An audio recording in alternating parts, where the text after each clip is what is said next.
Hola, ¿qué tal? Bienvenidos. Me toca presentarles esta charla, taller de experiencia con Amaranthus palmeris en la provincia de Santa Fe. Mi nombre es Matías Bertolotto, trabajo en la REM de APRESID, el programa de malezas resistentes. La charla va a estar a cargo de Juan Carlos Papa, ingeniero agrónomo egresado de la Facultad de Ciencias Agrarias de la Universidad Nacional de Rosario. Pertenece al grupo de trabajo Protección Vegetal de Oliveros, INTA. Se dedica a tareas de investigación y extensión en la disciplina Manejo de Malezas desde hace 24 años. La modalidad del taller, seguramente ya habrán ido a otros talleres, la conocen, van a ser unos 20 minutos de presentación como disparador del tema y después va a haber un espacio para preguntas. Cuando necesiten preguntas le van a acercar los micrófonos. Y bueno, previo a Juan Carlos, Sebastián de la empresa Avanza nos va a decir unas palabras. Muy bien, buenas tardes a todos. Va a ser cortita, 20 minutos, tenemos que volar. Bueno, lo que les cuento es, soy Sebastián Alessandrini, director técnico de Avanza. Nosotros formulamos la línea que sería Ligier. Dentro del grupo, una columna muy importante son los coadyuvantes Ligier. Y lo que le quería mostrar, lo que hicimos desde el congreso pasado hasta este congreso. En el congreso pasado mostramos la aplicación, una aplicación que se llama Ligier App, que se las muestro. Y este año sacamos hoy a la mañana, la nueva actualización. En su principio lo que quisimos hacer es solucionar varios problemas que le sucede al aplicador y también al ingeniero agrónomo para decidir las condiciones para aplicar o no para aplicar, o cuáles son las limitaciones. Cliqueamos en condiciones climáticas, acá hay una opción manual o online, vamos a probar online. Tiene en cuenta la temperatura, humedad, viento y precipitaciones para hacer la recomendación, ¿no? Ya está tomando datos desde Bella Vista, que se llama así donde está tomando los datos, 65% humedad, 17 de temperatura y 14 de viento, por lo tanto es óptimo para aplicar. Pero vamos a suponer que en esa zona no tiene buenas recomendaciones lo que sale por GPS, donde estamos nosotros, y tenemos la opción de entrada manual. Ponemos el lugar, puede ser Rosario, o podemos poner el lote. Temperatura, vamos a poner 35, humedad 24, vamos a hacerla complicada, viento 18. Y acá nos pone las limitaciones. Esto es un semáforo que es verde, óptimo, amarillo, hay que tomar algún recaudo. No le vamos a decir qué hay que hacer, pero sí para tener en cuenta qué limitaciones son. En este caso, alto riesgo de evaporación y riesgo de deriva, ¿no? Ante esto, bueno, ¿qué hacemos? Ponemos picos antideriva o otra herramienta, ¿no? O no aplicar. Orden de adición. Uno de los problemas es cómo hacer el orden de adición. Es complejo y sobre todo son 4.400 productos registrados en Argentina. Y a nosotros nos preguntaban cómo podemos hacer para poner el orden de adición correcto. Sobre todo con las marcas comerciales. Entonces en cada caja de productos de nosotros no podíamos poner un libro de 4.000 productos con todas las interacciones posibles. Hicimos esta aplicación donde ponemos herbicidas. Están las marcas para que ustedes busquen, o el técnico o el aplicador está viendo qué es lo que tiene, cómo se llama y directamente lo busca. Vamos a suponer... Ahí está, uno de Samba, los amigos de Nidera. Uno de Adama. Vamos a poner. Se puede buscar también. Podemos combinar, no importa la cantidad que se puede combinar todo porque lo va a resolver. Y esta parte no es online, así que la tienen resuelta sin problemas offline. Vamos a poner orden de adición y obviamente dice elija un coadyuvante. Acá es la parte más divertida porque se la hacemos simple. ¿Ah? ¿Para qué vamos a poner los 4.000 coadyuvantes que hay en el mercado si acá están los mejores? Como pusimos un herbicida, directamente nos lleva a los recomendados para herbicidas. En este caso hay dos acondicionadores, el primero y el segundo y el tercero. Son acondicionadores para aquellos activos que necesiten acondicionar el agua o bajar el pH. Y el primero es un lanzamiento que hicimos hoy, que es el Ligier Grass, que es penetrante, pero no es acondicionante, es para los graminicidas en general, o aquellos activos que no necesiten corrección. Vamos a suponer que vamos a elegir el GRAS, pero estamos eligiendo 2,4-D, que obviamente necesita calidad de agua buena. Ponemos calidad de agua, vamos a suponer dureza, un número cualquiera, 750, es alta, pH 8,5. Vamos a poner, bueno, aceptar. Dice llene 3/4 parte del tanque. Como es una emulsión, Ligier Gras va a estar ubicado último. Los dos primeros los herbicidas. Y acá dice pH y dureza. Y la dosis sí deberíamos acondicionar. 75 centímetros cada 100 litros de agua. Toda esta parte es offline. Pueden guardarla. Se van al historial. Y van a tener, esta no la que hice recién. Van a tener, bueno, la parte de condiciones climáticas la salteé, por eso no aparece, si no aparecería acá. Con los herbicidas seleccionados, pH, dureza y condiciones. Y directamente la pueden enviar por mail. Se adjunta directamente. Así que vamos para acá, volvemos. Distribuidores. Acá pueden encontrar dónde está comercialmente, dónde pueden encontrarnos. Nos ubica aquí en Rosario, quienes son los clientes más cercanos. Banza en San Nicolás. Y pueden ir mirando, por ejemplo, acá.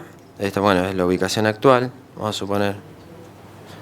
Entramos a un cliente, nos dice dónde está ubicado, teléfono, todo para poder comunicarnos.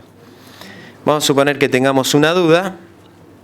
Y dice contactar con un especialista Ligier.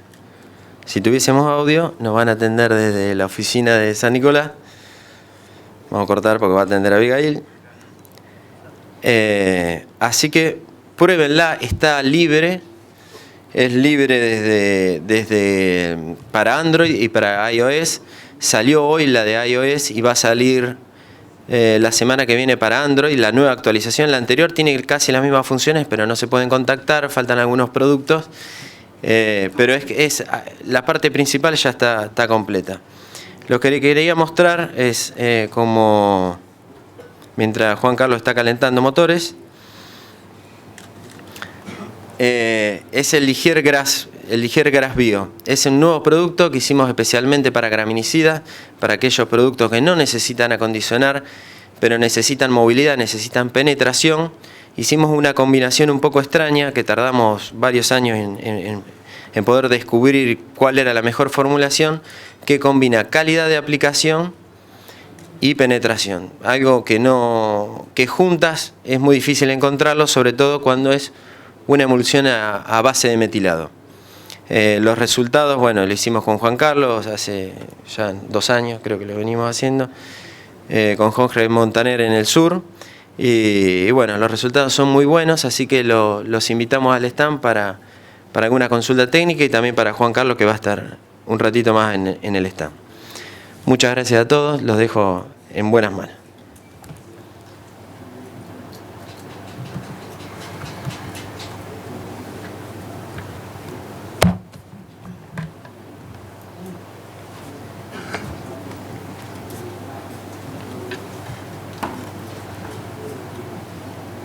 ¿Y ahora?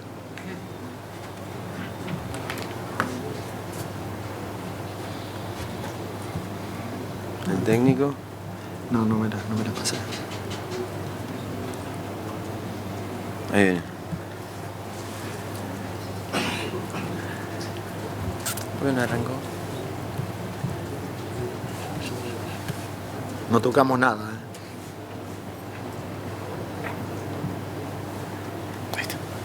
Ahí está. Bueno, gracias. Bueno, buenas tardes.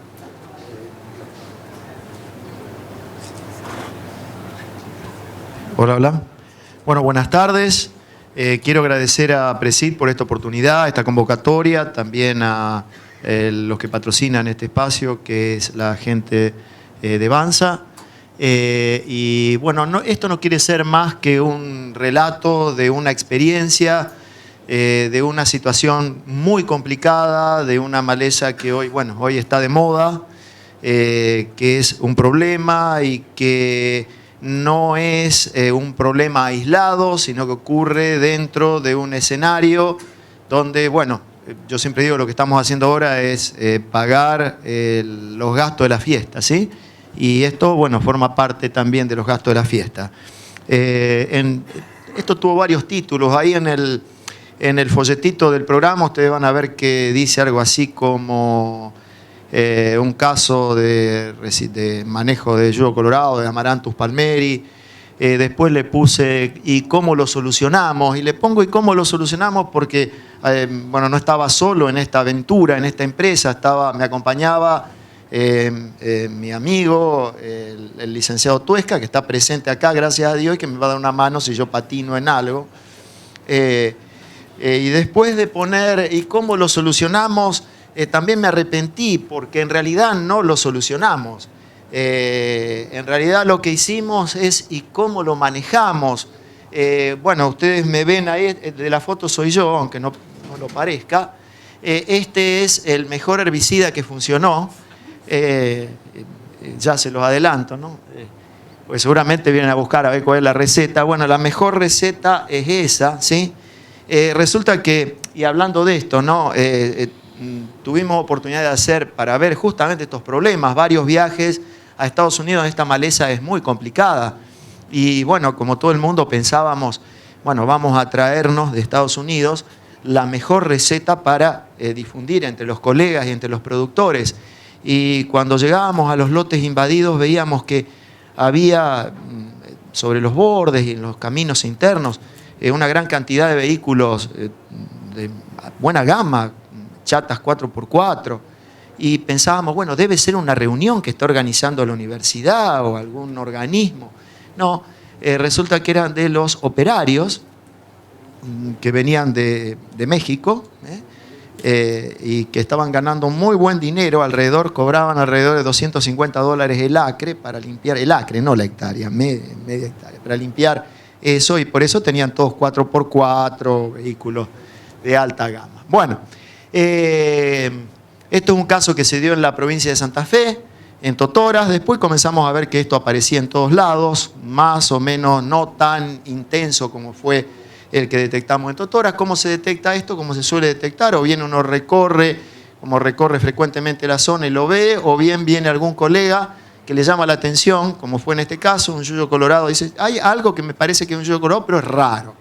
Y fuimos a verlo, esto fue fin del 2013, comienzo del 2014, con el licenciado Tuesca, y nos encontramos con que, evidentemente, que sí, que efectivamente era Amaranthus palmeri. ¿Por qué digo cómo lo manejamos y no cómo lo solucionamos? Yo podría haber dicho cómo lo solucionamos si estuviéramos en esta etapa de la curva de invasión, ¿sí? Pero lamentablemente cuando nosotros llegamos a ese lote estábamos un poquitito más avanzados y bueno, en esta etapa podemos manejarlo, podemos convivir con el problema, pero es muy difícil que lo solucionemos, es decir, eliminar el problema definitivamente, que es algo que se puede hacer en etapas anteriores. El campo está ubicado en la localidad, muy próximo a la localidad de Totoras. Bueno, acá está el licenciado Tuesca. El licenciado Tuesca es alto, mide cerca de 1,90 m. Fíjense la altura que tenía esa playa. Daniel, si patino en algo, por favor, pégame. Bueno, 1,90 m. Era alto, el yugo colorado era alto, ¿sí? Y ahí, aunque le parezca mentira, hay soja. Cuando nos metimos ahí, bueno, lo primero que se nos ocurrió es cuál es el origen de esto. Y lo que queremos mostrar acá, en definitiva, que son situaciones, hoy en día, para cualquier situación de maleza, yo diría de que hay alternativas tecnológicas disponibles para manejarla. No hay quizás lo que la gente quiera o quiere o espera, ¿sí? En la medida de algo parecido a lo que usó o algo parecido al glifosato. Pero alternativas tecnológicas, y lo que queremos mostrar acá es más o menos eso. Y lo primero que averiguamos es, bueno, ¿cuál es el origen de este problema? Tratando de indagar un poco al productor, encontramos que el problema había aparecido primeramente en esta parte del lote, ¿sí? Donde se había sembrado una alfalfa que venía de la provincia de Córdoba, paradójicamente de la misma zona donde hoy es importante, del suroeste de la provincia de Córdoba, es importante el Amaranthus palmeri. ese Amaranthus se había distribuido por el resto de los lotes del establecimiento, especialmente en ese lote, probablemente transportado por el ganado, digamos, por cosechadora. También el agua es un medio que transporta, que lleva Amaranthus, pero lo más probable es que haya sido cosechadora por los patrones de distribución que observábamos en el lote. Se hizo que el lote estaba totalmente invadido de Amaranthus palmeri. En el momento que nosotros llegamos, esto fue fin del 2013, comienzo del 2014, ¿sí?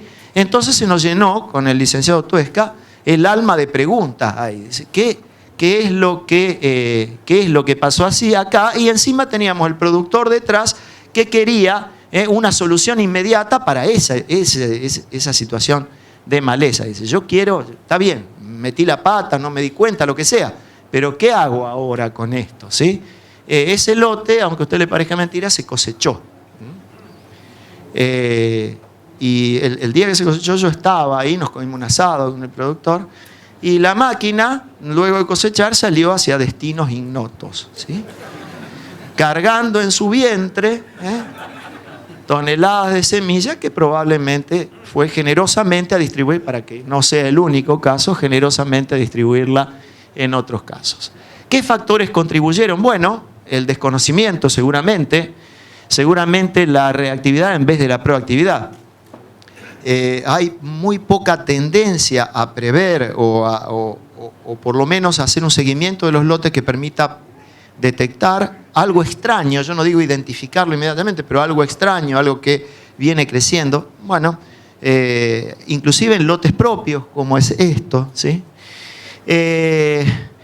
La concentración de los esfuerzos en el combate de una sola maleza. En este caso, rama negra. Estábamos todavía en la época en que la rama negra asustaba. Hoy ya podemos decir que, bueno, el que no controla rama negra es porque no quiere, no puede, no sabe, pero bueno, hoy la rama negra es un problema que está relativamente resuelto. Y era tanto el temor que tenía la rama negra que se concentraban los esfuerzos en la rama negra. Y muchas veces esto es un error. No es un error controlar la rama negra, es un error concentrar los esfuerzos solo en combatir un solo frente y descuidamos, en este caso, se atacó a la vanguardia, pero se descuidó la retaguardia y el ataque vino por las 6 y a las 6 atacó el yugo colorado. Ninguno de los productos que se usan en general para manejar rama negra son eficaces contra esta maleza. Y encima tenía el productor cada vez más rabioso diciendo, ¿ahora qué hago, ingeniero? Bueno, entonces, ¿qué hicimos con el licenciado Tuesca? Bueno, primero, digo, vamos a consultar a los que saben más que nosotros. Fuimos a los libros que no muerden. Habíamos tenido oportunidad de hacer algún viaje a Estados Unidos. Este es Larry Steckel, de la Universidad de Tennessee, que bueno, ahí trabajan fuertemente en el tema de yugo colorado. También consultamos por ese lado. También consultamos algo al ingeniero Lafranconi y nuestra principal fuente de conocimiento fue el ingeniero Morichetti de AGD, que casualmente venía de hacer una maestría en Estados Unidos. ¿Y cuál era su tema de maestría? A ver si adivinan. Muy bien. ¿Y qué es yuyo colorado? Amaranthus palmeri. Bueno, en definitiva era uno de los que más sabía del tema y nos tiró. Tuvimos oportunidad también de ir a la zona donde trabaja él y ver lo que estaba haciendo y compartió generosamente un montón de información con nosotros que, bueno, había que resolver un problema grave, ayudar al productor a resolverlo, pero tratábamos de poner la mayor, en la medida de lo posible, porque ahí también nos tuvimos que poner en el lugar del productor, que no siempre se consigue, si bien en teoría uno por ahí sabe qué utilizar y de qué manera, no siempre es posible combinar los factores, los elementos, las herramientas de la manera óptima y uno tiene que hacerlo de la manera en que puede, siempre buscando, lógicamente, la mayor racionalidad posible. Bueno, primero había que identificar el problema, teníamos que estar seguros de que era el Amaranthus palmeri, que fue el primer paso. Después averiguamos un dato interesante de Amaranthus palmeri, es cuál es su origen. Y el origen de palmeri es el desierto, ¿sí? Y esto nos da una pista muy importante. El Amaranthus palmeri es una planta que evolucionó en un ambiente totalmente estresante, por lo tanto es una planta que seguramente tiene alta tolerancia al estrés y eso la hace especialmente predispuesta a no ser muy bien controlada por los herbicidas, ¿sí? Y a tener una carga que, bueno, nos dificulta aún más la cosa. También vimos que esa planta que originalmente había aparecido por acá, había evolucionado por acá, hoy estaba, es decir, en un ambiente seco y cálido, hoy estaba inclusive en un ambiente frío y húmedo como es el noreste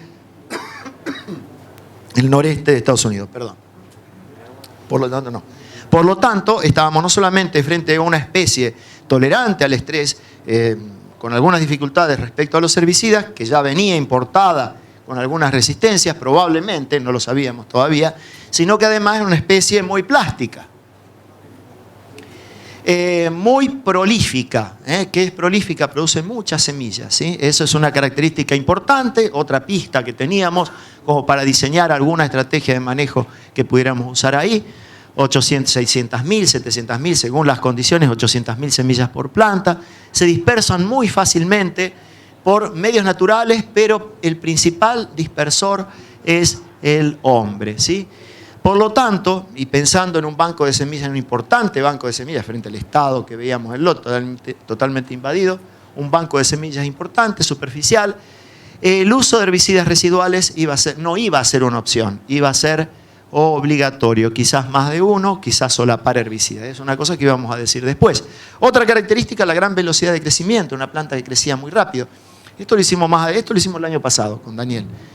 Medir si realmente era una planta, porque también tenemos dudas, es una planta que crece tan rápido. Y bueno, y tomamos un par de plantas y medimos, esto es en un determinado momento, medimos una longitud de 10 centímetros y a los 11 días medimos una longitud de 50 centímetros. Esta planta estaba creciendo 3,6 centímetros por día. ¿Y qué implicancia tiene esto? Y se nos pasa rápido. Si tenemos que encargar el producto en la cooperativa, llamar al aplicador y esperar que el ambiente sea el adecuado, y bueno, ya va a ser tarde, ¿sí? Realmente la velocidad de crecimiento es importante, la planta siguió creciendo hasta el 1,40 m.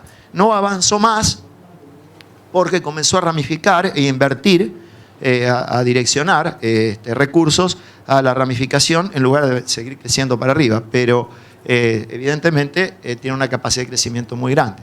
También detectamos en un estudio de la dinámica de emergencia que su principal flujo para nuestra zona y para ese año en particular fue en el mes de diciembre. Es decir, ahí ya teníamos que tener apuntado, por lo menos para el año siguiente, todos los cañones para poder realizar o tener un máximo impacto, ¿sí? Es una especie anual, dioica, primavera-estival, tiene flujos múltiples. Si bien su principal flujo puede darse acá, tiene flujos múltiples, por lo tanto, eso hace que debamos pensar en herbicidas residuales y estar atentos para hacer eventuales repasos. El monitoreo prolijo y frecuente, es decir, podemos tener infinidad de modelitos de estos que son muy útiles. Es la biología básica de la maleza, tenemos que saber cuándo nace, cuál es el principal flujo de emergencia. Pero estos modelitos que son muy útiles y deben ser elaborados para cada ambiente, para cada región en particular, no sustituyen al monitoreo. Es decir, hay que elaborar. Ese es el mensaje. No sustituyen al monitoreo para detectar a los problemas oportunamente. Monitoreo prolijo, frecuente e incluso en el otoño, también post cosecha. Hoy hablaba con alguien por aquí donde me decía, si yo levanté las hojas, levanté el maíz, abajo estaba lleno, yo colorado chiquitito, y algunas inclusive pueden llegar a ser muy chiquititas y completar su ciclo. Muy competitiva, 3 plantas por metro cuadrado. Para el caso de soja pueden llegar a consumir un 60% de nuestra producción de soja, y en maíz algo parecido. En el lote en cuestión había alrededor de 5 a 6 plantas por metro cuadrado. Bueno, sabíamos que eran semillas exigentes en luz para germinar y las plántulas para prosperar. Por lo tanto, los herbicidas solos no serían suficientes. Necesitábamos lograr cobertura, rotar, achicar espaciamientos, y eso, bueno, también podría ser una buena idea al elaborar un programa de manejo. Implementar un cultivo invernal y un cereal de verano, bueno, también iba a ser útil para facilitar el manejo de esa maleza. Ustedes imagínense en un lote con una selva como la que vimos recién, donde estaba de fondo el licenciado Toesca, ¿sí? Bueno, ahora estoy yo ahí. Había sobrevivido a tratamientos con glifosato, premium, dosis completa, un tratamiento típico para rama negra, ustedes imagínense, ¿sí? Diclosulam y fluroxipir. Por lo tanto, no deberíamos insistir ni con glifosato, ni con inhibidores de ALS o con fluroxipir, que en este caso no era lo más adecuado. Y estoy refiriéndome, por supuesto, al yodo colorado, no al señor de la foto, que no sé si le vamos a poder controlar si le tirábamos suficiente glifosato. Bueno, el abordaje del problema sí o sí debería ser integral. Era necesario planificar, era necesario ser proactivo, era necesario monitorear con frecuencia, implementar un plan de rotaciones. Charlando con el productor, bueno, el productor le interesaba una fuente importante de recursos para él en la ganadería, por lo tanto llegamos al acuerdo de hacer una avena que, sobre la cual sería soja y maíz. Íbamos a necesitar la aplicación de herbicidas residuales, teníamos idea de cuáles, no sabíamos cuáles íbamos a conseguir, vamos a ver que tuvimos algunas dificultades ahí que tuvimos que resolverlas sobre la marcha, quizás no con lo óptimo, como decíamos hoy, con lo posible. Y el uso del overlapping o solapamiento de residualidades.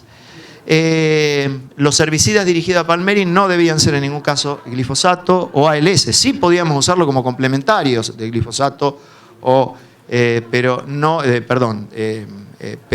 deberían ser los herbicidas principales o destinados al Palmeri, porque era muy probable que no funcionara. Bueno, esta es la avena, una foto de la avena que se hizo para cobertura y para forraje. Se logró una muy buena cobertura, hizo una muy buena avena el productor. Y esto fue muy importante, ya que algunas mediciones que tomamos con Daniel nos permitieron ver que el impacto de una buena cobertura, para el caso de Palmeri, que es muy exigente en luz, ¿sí?, puede llegar a implicar un 90% de reducción de las emergencias, ¿sí? Lo cual, si uno dice, bueno, es suficiente y con esto me salvo el herbicida, no, porque un 90%, ese 10% que queda es suficiente como para producir un gran daño y sobre todo para producir mucha semilla para después. Bueno, respecto al qué herbicidas usar o qué residuales usar, bueno, podíamos usar un solo residual, podíamos usar 2 residuales o más. Pero la cuestión era ver de qué manera lo íbamos a utilizar para aprovechar al máximo el poder de esa residualidad. Bueno, podríamos tener un solo producto, ¿sí?, o una mezcla de productos que iba a llegar a un determinado momento, desde el momento en que yo aplico el herbicida, ya empieza a degradarse, llega un momento que la concentración es tan baja que ya no actúe, acá voy a tener sí o sí que repasar con algo. O bien puedo usar una mezcla.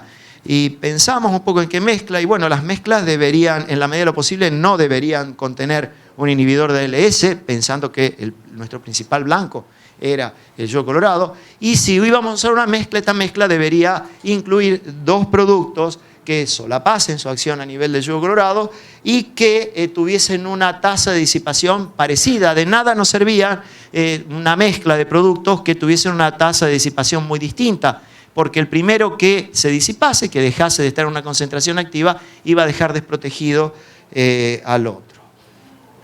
Y nos decidimos por el solapamiento, el overlapping. El solapamiento de residualidades es algo que no lo inventamos nosotros, es algo que se estaba usando desde hacía algún tiempo en Estados Unidos, y para los que no lo conocen, consiste en una secuencia de aplicación de 2 o más herbicidas, ¿sí?, residuales, ambos eficaces sobre el conjunto de especies que uno pretende controlar. Es importante que tengan distintos modos de acción.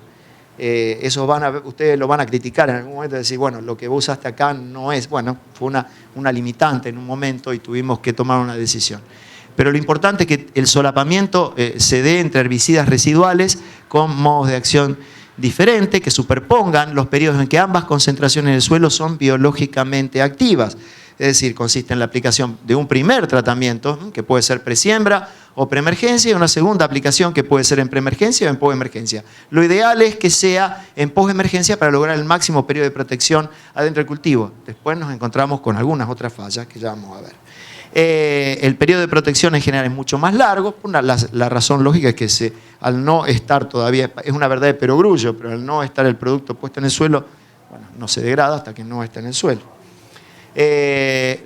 Bueno, ¿y con qué limitantes nos encontramos? Queríamos hacer tratamientos de solapamiento, pero nos encontramos con la primer limitante que la disponibilidad de principios activos no era tan importante como la que nosotros pensábamos, ¿sí? Si bien teníamos residuales para tratamientos de presiembra o preemergencia, que podríamos decir que eran suficientes, si queríamos solapar con un tratamiento de postemergencia, veíamos que nos quedábamos cortos, teníamos muy poquito, teníamos la atracina solamente. Usted puede decir, ¿y las clorazetamidas?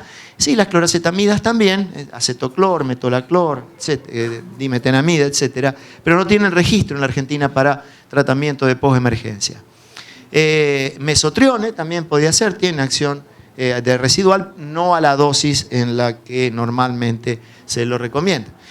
Y para el caso de soja también nos encontrábamos, era muy parecido, y sobre todo teniendo en cuenta que durante 20 años nadie desarrolló nada, la gente todavía está convencida de que hay algún postemergente que se puede usar en soja, y hay muy poco, casi nada de postemergente, y menos aún con acción residual, ¿sí? Teníamos preemergentes, herbicidas de presiembra, con metribuzin, linurón, fomesafen, flumioxacin, sulfentrazone, dislufenicán, clorazetamidas en general, pero para tratamiento de postemergencia teníamos muy poquito, y con acción residual, ¿sí? Teníamos el fomesafen, teníamos el S-metolaclor sin registro y otras clorazetamidas también sin registro. En Estados Unidos esta situación la han sabido manejar un poquito mejor y hay varias clorazetamidas que sí tienen registro para su uso en postemergencia, ¿sí? Acá todavía no las hay, si bien hay numerosos ensayos que muestran que sí es factible el uso de clorazetamidas, algunas, no todas, en postemergencia, algunas son más agresivas que otras. Bueno, se secó a fines de septiembre la avena y el maíz a principios de octubre se hizo 1 kilogramo de atracina más paraquat a modo de reseteo del lote. El tema del reseteo del lote es clave antes de encarar un tratamiento, ¿sí? A mediados de octubre se hizo la siembra y se utilizó, se volvió a aplicar atracina. Y usted dirá, bueno, ¿estás repitiendo la atracina? Sí, porque la idea era hacer flumioxacin como primer tratamiento, pero por un problema de ese año, no sé qué problema en la aduana, no conseguíamos el producto, así que decidimos hacer el solapamiento con un solo producto, que no es lo ideal, no es lo recomendable, no es lo aconsejable, porque estamos repitiendo un mismo modo de acción. Y si hablamos de atracina, que cada vez se le usa más, en barbecho, en presiembra, en este caso hasta en postemergencia lo vamos a usar, estamos metiendo mucha presión sobre un solo producto. Esto no es lo correcto. Pero como estábamos el primer año, dijimos, vamos a hacerlo excepcionalmente, tomamos la dosis máxima de atracina, la dividimos en 3, es decir, un tratamiento de presiembra, un tratamiento de preemergencia combinado con S-metolaclor, y se hizo finalmente un tratamiento de postemergencia con un hormonal, que en este caso fue dicamba. Logramos 2 residuales con 2 modos de acción distintos, que insisto, no es lo agronómicamente recomendable, ¿sí? Logramos un efecto relativamente bueno. Ustedes vuelvan a la foto del comienzo, ¿sí? Así estaba ese lote originalmente. ¿Qué otra opción hubiera sido posible? Bueno, el flumioxacin, por ejemplo, tiene muy buena, como todos los inhibidores de PPO residuales tienen muy buena acción. Seguido de una atracina más S-metolaclor como preemergente y quizás una atracina más dicamba como post-emergente, y hubiéramos incluido 3 residuales. Igual no estamos sobredosificando la atracina, lo único que estamos haciendo es esa sola dosis que en un año como el que se dio, muy cálido, muy húmedo, lotes muy gordos, quizás lo hubiéramos perdido. Lo que hicimos fue dividir la dosis máxima de atracina posible en 3 etapas. Otra opción hubiera sido, flumioxacin, un producto que no estaba disponible en ese momento, como es el biciclopirone, el acurón, también más S-metolaclor como preemergente, y atracina más dicamba, o bien topramezone, o bien mesotrione, o bien glufosinato en el caso de tener algún híbrido de maíz tolerante. Para el caso de la soja, lo que se hizo fue metribuzin como primer tratamiento residual, en presiembra anticipada. A la siembra se hizo metolaclor como tratamiento de preemergencia, y mediados de diciembre se hizo fomesafen 1,3 litros. A fines de diciembre se hizo un repaso manual de los sobrevivientes. Bueno, y para que vean lo que quedó, eso es un chanchito, hay un borde sin cultivo y sin tratar, otro borde sin cultivo y sin tratar, la soja quedó bastante limpia. Otra opción que podría haberse utilizado, que no se utilizó, pero que podría haberse utilizado, fines de noviembre el reseteo y siembra, y metribuzin en preemergencia, y medio de diciembre fomesafen con S-metolaclor, y fines de diciembre un repaso manual de los sobrevivientes. Ahí hubiéramos tenido 3 residuales con 3 modos de acción distintos. Bueno, ese no sé si lo dije. Acá tendríamos metribuzin, más sulfentrazone como tratamiento de preemergencia, medio de diciembre fomesafen con S-metolaclor, y fines de diciembre repaso manual. Tenemos 4 residuales con 3 modos de acción distintos. La cuestión es qué puede llegar a pasar si hay acumulación de los PPO, porque también se acumulan en el suelo o se estaquean los PPO. Bueno, es una cuestión. Para que se den una idea del banco de semillas del suelo, eso es cuando empezó a emerger en ese lote, arriba de la avena.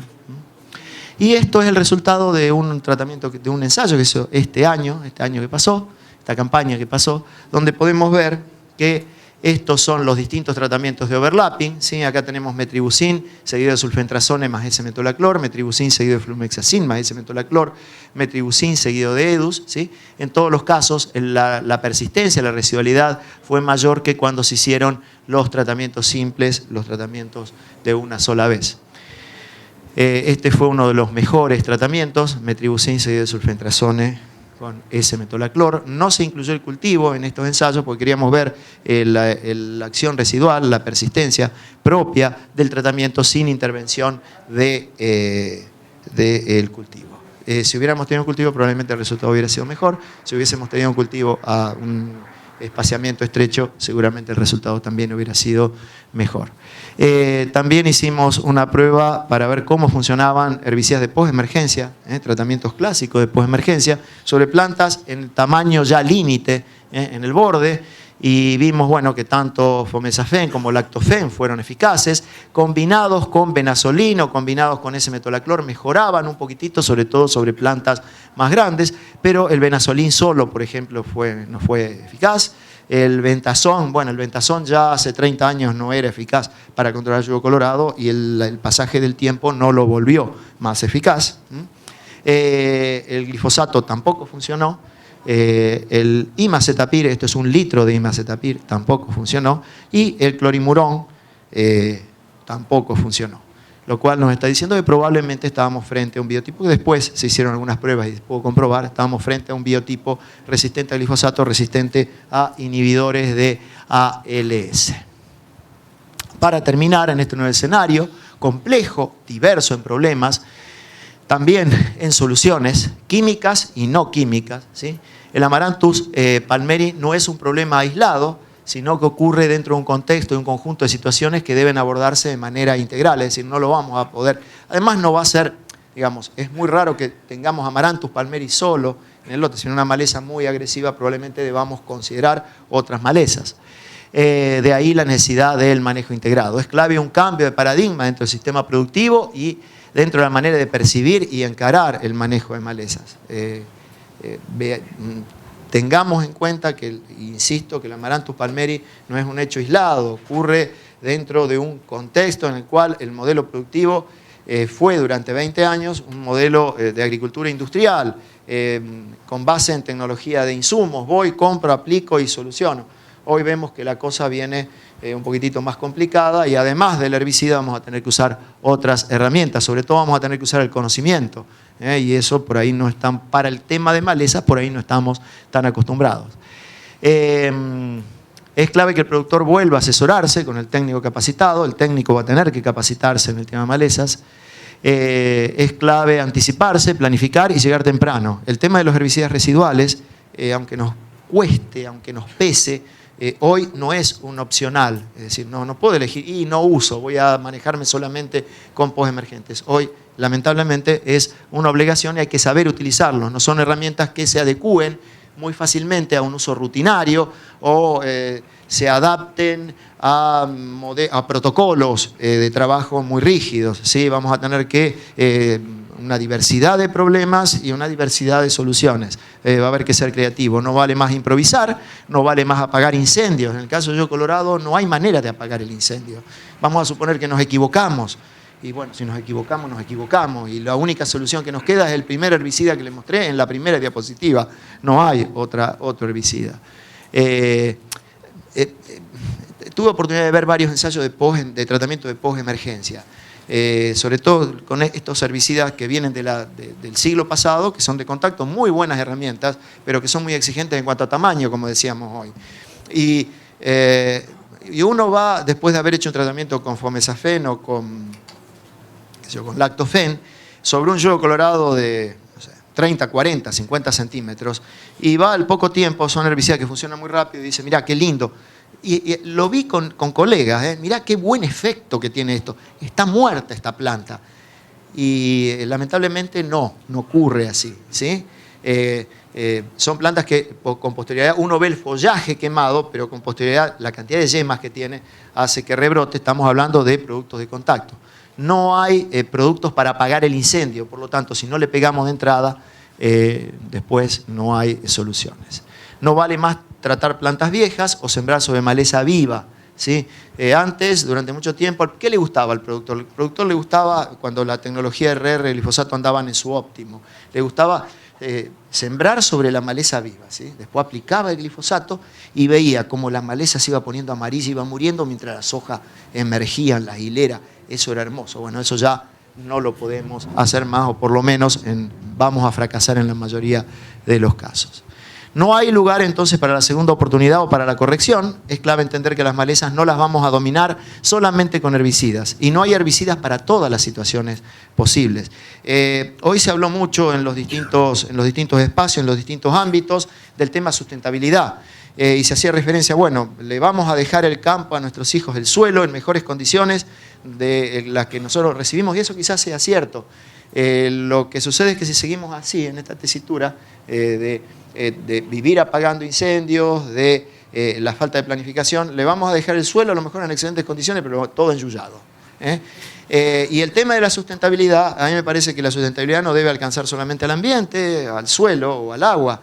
Los herbicidas, yo no sé si todos lo saben, pero los herbicidas no son recursos inagotables y que surjan todos los días. Por el contrario, son recursos escasos y difícilmente renovables. Tal es el hecho de que todavía, a pesar de los esfuerzos y lo que la gente demanda, no apareció el nuevo glifosato y difícilmente los que estamos acá vamos a verlo. Probablemente cuando aparezca ese nuevo glifosato vamos a estar la mayor parte de los que estamos aquí observando crecer las raíces desde una posición privilegiada, ¿sí? Por lo tanto, los herbicidas, como parte integrante del sistema productivo, también deben ser preservados. Y la única manera de preservar la utilidad del herbicida, cuando aparece resistencia, aparece tolerancia, el herbicida pierde su utilidad y estamos perdiendo también sustentabilidad del sistema. Muchísimas gracias y si hay preguntas, con todo gusto.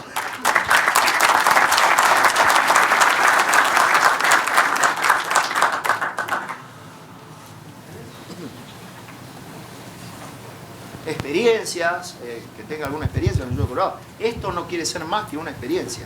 Si hay alguien que tenga experiencia, que pueda, si hay alguien que tenga experiencia y que pueda enriquecer este taller, porque esto es un taller, acá la idea es, esto era un disparador nada más. Es una experiencia que hicimos acá con el licenciado Tuesca en un lugar donde logramos manejar el problema. ¿Sí? El problema no se resolvió ni se va a resolver. El problema lamentablemente es manejable, pero el problema lo va a tener este productor durante muchos años. Si alguien tiene alguna experiencia, sería interesante compartir. Sí, como experiencia. Buenas tardes, ingeniero. De Vicuña Maquena, zona de donde salió la alfalfa que trajo acá, calculo. Así que y nosotros de la regional de Vicuña Maquena pasamos de ser una regional a un grupo de autoayuda, cómo controla el amaranthus, a hoy decir, ya convivimos y sentimos que no nos está pasando con el amaranto lo mismo que les pasó a ustedes con la rama negra. Ya sentimos que no es un problema y estamos mirando la gramínea como gran problema. Sí. Y les puedo asegurar que es así.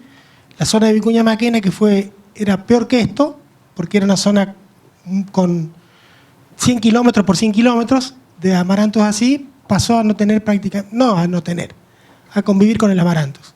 Y creo que es importante las reflexiones que vos hacías. La solución no pasa por la industria que genera el problema, no es todo solución química. Obviamente que sí o sí es manejo, muchas cosas. El papel de los cultivos de cobertura es fundamental para el control de maleza, no solamente amaranthus. El uso de residuales no es opción y la mezcla tampoco es opción. O sea, hay que mezclar modo de acción. Nosotros hicimos un análisis de campaña este año de soja y vimos que hemos estado usando sobre el cultivo o sobre el ciclo del barbecho a la cosecha entre 4 a 6 modos de acción distintos y nos llevamos a la sorpresa que no tuvimos problema, no visualizamos como problemática el colorado. Usamos 4 litros de glifosato en todo el ciclo, o sea que bajamos muchísimo la cantidad de colorado y la verdad que podemos decir que hemos llegado a rendimientos interesantísimos en la zona endémica. Entonces es un mensaje optimista por algún lado, no hay que descuidarse, que no hayamos visualizado el problema de colorado este año como problema no significa que no usemos residuales. O sea, los residuales están en el 95% de los lotes como preemergentes y el 5 restante lo tuvo en el barbecho. O sea que sí o sí residuales. Hay PPO como residuales y muchas mezclas con cloracetanidas, que es lo que mejor resultado nos ha dado. Hoy en día, los principales problemas de maleza, si uno analiza la lista, toda la lista larga de maleza, hoy Martín mostró en el espacio del evento de esta mañana, a principio, cuando se presentó el resultado de un tallercito interno que habíamos hecho hace un tiempo, la tasa con la que están creciendo los casos de resistencia. Y si usted lo analiza un poquitito, van a ver que en la mayoría de los casos son malezas anuales, ¿sí? Malezas anuales de semilla chiquita, ¿sí? Malezas anuales de semilla chiquita en condiciones de siembra directa. Malezas anuales de semilla chiquita en condiciones de siembra directa que implica un banco de semilla superficial. Es la condición ideal para el mejor desempeño de los herbicidas residuales. El herbicida residual, a diferencia de lo que la mayor parte de la gente piensa, no impide el nacimiento, no impide la germinación. Por lo tanto, uno de los principales y más ventajosos efectos que tienen los herbicidas residuales es justamente reducir la magnitud del banco de semillas.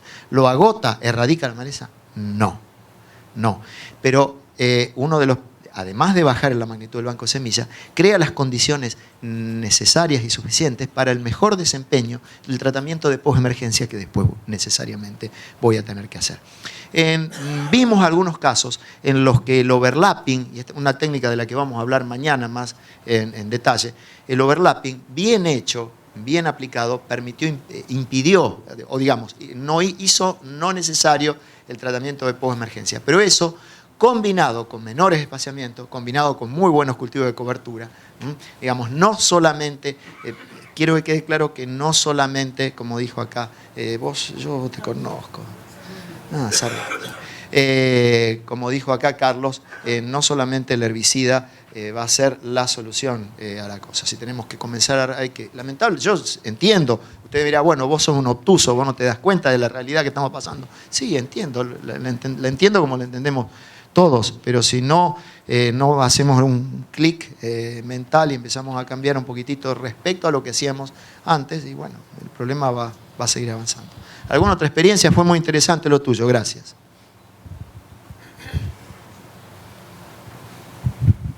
Juan Carlos, es más que nada un comentario de esta zona. Lo que nosotros vemos, por lo menos en esta última campaña, es plantas que pueden ser palmeri o lo son cuando uno las identifica, y un montón de especies con características parecidas, y algunas son yuyo colorado y otras se le parecen bastante. La consulta es, ¿tenemos que manejarlas todas como palmeri? Muy buena tu pregunta. Hoy en día ya no me interesa si es palmeri o no lo es, ¿sí? Son todas complicadas, la resistencia se ha demostrado, yo no sé si tuvieron oportunidad de estar en la charla anterior de Belluccini, hoy la resistencia, por lo menos a glifosato y a inhibidores de LS, que es lo que más le gusta usar al productor, ya está comprobada. No vale la pena probar. Yo insisto en el tema de la prueba. Dice, el productor dice, yo tengo derecho a probar. Por supuesto, probá todo lo que quieras, pero entre el probar y darte cuenta que fracasaste, la maleza creció, perdiste la oportunidad de hacer, y en general las pruebas terminan fracasando, ¿sí? Y aunque se obtenga un resultado, mira, yo logré un 60, un 70% de control con el glifosato, excelente, ahora ¿qué hacemos con el 30, 40% restante? ¿Sí? Ese es el problema. Acá el drama, estamos hablando de malezas anuales, malezas que dejan semilla, y la clave está en cortar esa producción de semilla o el ingreso de semilla parece una verdad tonta, pero es así. Hay que cortar la producción de semilla de adentro del campo y cortar también el ingreso de semilla desde el exterior. ¿Cómo entra semilla? Entra por corridas de agua, entra por los pájaros. Los pájaros no lo podemos evitar, pero las corridas de agua sí. Entra por la cosechadora, hay que insistir. Yo sé que es difícil, hay que pelearse con el maquinista. Para que limpie la máquina, pero hoy hablaba gente que lo hace, le proveen los fardos limpios para que limpien la máquina y de esa manera reducen la probabilidad de que el problema avance. Hay que monitorear luego, aunque sepamos que la máquina está limpia, la máquina nunca está totalmente limpia, hay que monitorear sobre todo donde entra la máquina, porque probablemente al año siguiente encontremos plantas. Y es en la etapa inicial, cuando estábamos en la primera parte de la curva de la invasión, donde ahí podemos hacer algo. El ejemplo típico es el sorgo de Alepo. No tiene nada que ver con el yugo colorado. Pero el sorgo de Alepo no es una... yo pregunto, porque a lo mejor yo no sé. El sorgo de Alepo invade un lote, un año no tengo nada y al año siguiente tengo el lote todo lleno de sorgo de Alepo resistente. ¿Y qué se hace con el sorgo de Alepo? Acá es donde la gente, por ahí algunos se enojan, se levantan y se van. Y yo veo una mata acá, otra allá, y voy, ¿con qué voy? ¿Cómo lo saco? Y como sea, con una pala. Yo sé que acá hay colegas que no están de acuerdo con la pala. Dice, ¿para qué tenemos el herbicida? Pero estamos en situaciones de siembra directa, con una maleza que tiene muy poca parte aérea y muchísimo rizoma. Lo primero que hay que hacer es ir con la pala. Vemos una mata nada más, a lo mejor en 10 hectáreas, en 20, en 100. Y hay que sacarla. Y vamos con la pala de punta y la sacamos. Y después sí, clavamos una banderita y después sí vamos y revisamos y lo podemos mochilear. Pero bueno, es tan fácil como eso. En las primeras etapas podemos eliminar el problema fácilmente. Después caro, difícil. Dejamos los manchones, los cosechamos, la máquina los distribuye. Empiezan a aparecer esas hileras, esas colas de máquina impresionantes. Y bueno, ya después la cosa se torna más difícil y complicada. Hoy yo insisto en que hay que salvar, hay que poner las pilas en salvar aquellos lotes que todavía no tienen problema o donde el problema todavía es incipiente. Debemos recuperar los que, tienen, y hay que trabajar en ese sentido también, pero lamentablemente los que están totalmente invadidos, eso va a ser mucho más difícil, yo diría, al estado actual de las artes, casi imposible. ¿Alguna otra pregunta? ¿Experiencia? Con respecto al uso de los herbicidas residuales, la consulta es, venimos de 2 años donde nos parece que se han aplicado y se han activado bien en la mayoría de las zonas con respecto a la humedad del suelo. Si pensamos en un año un poco más complejo, más difícil con la lluvia, ¿qué podemos prevenir? ¿Qué se te ocurre? A ver, vos tendrías que venir a la charla que voy a dar mañana. El tema de los residuales son muy buenas herramientas, pero tienen algunas desventajas. Una de las desventajas que tiene es que sí o sí necesitan agua. En el contexto actual, ¿cómo deberíamos? Yo sé que tampoco es fácil. Yo no lo que voy a decir, nada es fácil. ¿Cómo deberíamos obrar con los herbicidas residuales? Durante mucho tiempo, y yo comprendo esa situación, durante mucho tiempo, durante 15 o 20 años, que las hojas RR, el glifosato funcionaron bien, el driver del sistema productivo fue variedad o híbrido y fecha de siembra, ¿sí? Y es bárbaro. Y mucha gente trabajó buscando la mejor recomendación, la mejor variedad, el mejor híbrido. Ahora, frente al problema de maleza, el driver dejó de ser ese. Ahora el driver es qué maleza tengo y qué herramientas tengo para manejar esa maleza. Por lo tanto, si yo estoy decidido a usar residuales y estoy en un año complicado, lo que yo sugiero es, vamos a dejar en un segundo, no abandonarlo del todo, pero dejar en un segundo plano el tema de la fecha de siembra y de la variedad, y vamos a decidir el momento de la aplicación con el pronóstico de lluvia en la mano. Yo sé que muchos no están de acuerdo, bárbaro, podemos no estar de acuerdo, pero lamentablemente los herbicidas residuales, si no les llueve arriba, no es que se activan con el rocío, como dicen algunos, no es tampoco que se activan con el agua de la pulverizadora, esos son mitos, ¿sí? Necesitan lluvias y buenas lluvias para activarse, y no solo para activarse, sino también para comenzar a degradarse y que sea seguro también el cultivo que voy a hacer el año siguiente. Acá me informan de que se acabó el tiempo, les agradezco mucho y bueno, si hay alguna pregunta yo me voy a quedar dando vuelta por acá. Gracias.